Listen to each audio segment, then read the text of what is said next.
The Dr. Proktor and the fart powder was inspired by my daughter.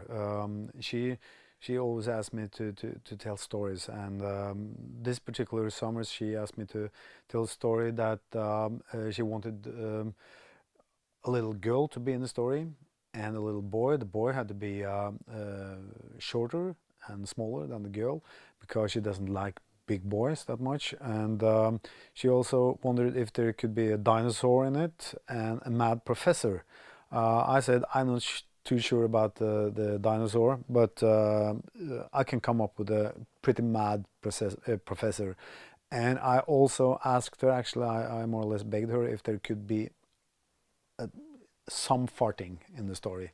And she's not so much fond of farting as I am, so she said, okay, but don't overdo it, okay? And so I came up with this story, and it was a really short story, but it was funny, and she loved it.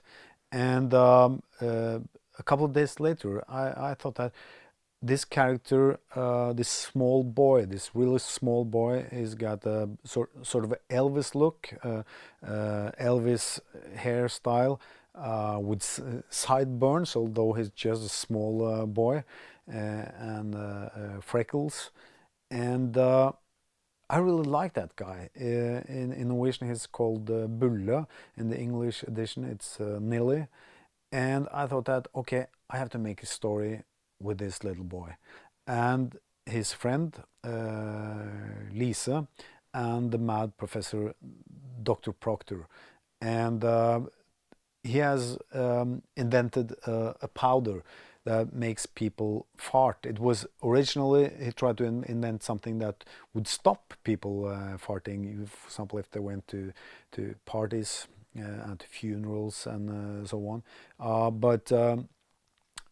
Anyway, Bulle, he comes up with this idea that if you make this powder extremely powerful, you can send people to the moon without having to build a rocket.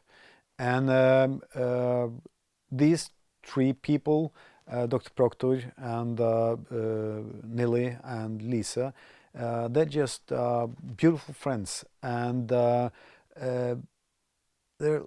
sort of lonely people on their own, but when they find each other, finally they have two friends. So it's a story about friendship, and they have to overcome some difficulties, of course. So they more or less have to save the Norwegian National Day, the 17th of May, because things happen in the story that will totally destroy the celebration, but the farting powder will hopefully save the day.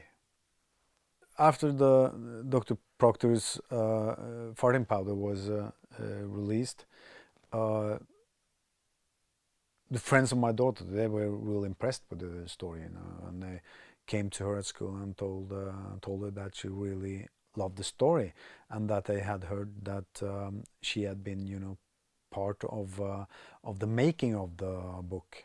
And she said, yes, I more or less made up the story, the original story, the really short story that included the dinosaur. And the book is okay, but you know, the original story, that's just great, you know, much better than the book. So I sort of I've been challenged by her friends, you know, to tell the original story, but I can't remember the original story. But actually, I'm not sure it was that great. In the first Dr. Proctor book, I think I really like the scene where you have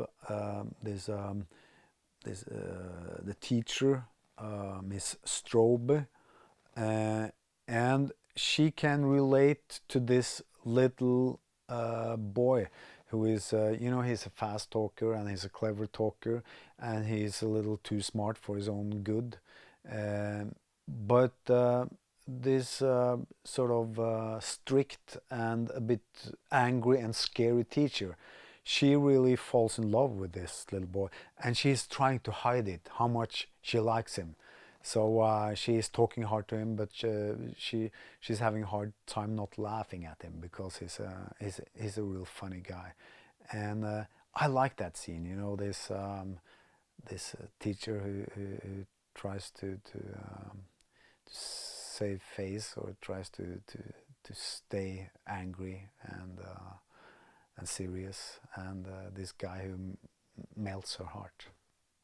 Bulle, or Nilly as he is called in the English edition, he's a small guy, and he's, you know, even less than small. He's really tiny, and he's a guy who has to use his strong sides to you know, to compete with the rest, and to make a place for himself in at school, and in the street where he lives, and he sort of compensate his tininess with being a really clever talker and a funny guy. And you know, the big boys, they don't think and talk as fast as he does. Sometimes that gets him in trouble, but most of the times it saves the day, you know, for himself and for his friends, because it's his way, you know, of fighting, because he's a little fighter, and he has a strong sense of what's right and what's wrong. On the other hand, he's not too particular about what methods he uses to get what he wants, and he can't be trusted all the time. He does tell a lie or two, but at the end of the day, he's a good guy. He means well. He wants everybody to have a good time, and you know, he's the guy you probably want him to win, because his friend Lise, she is more, you know, the nice girl who always tells the truth, and doesn't exaggerate when she tells stories, and she's nice also. But Bulle, he's the charmer, you know.